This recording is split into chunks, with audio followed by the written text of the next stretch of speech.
ఆహారాలను ఇచ్చినట్లయితే నీ రాజ్యం సుభిక్షంగా ఉంటుందని ఉపదేశించింది.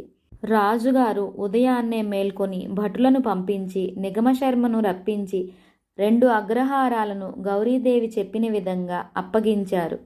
తత్ఫలితంగా వారికి సంపదలు పెరిగి అష్టైశ్వర్యాలు పొందారు.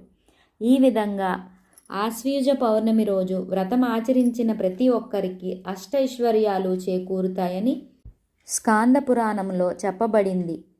ఈ ఆశ్వయుజ పౌర్ణమిని గౌరీ పౌర్ణిమ లేదా కౌముది జాగరణ వ్రతం లేదా ఆశ్వయుజ వ్రతం, ఆశ్వయుజ పౌర్ణమి వ్రతం అని కూడా పేర్కొంటారు.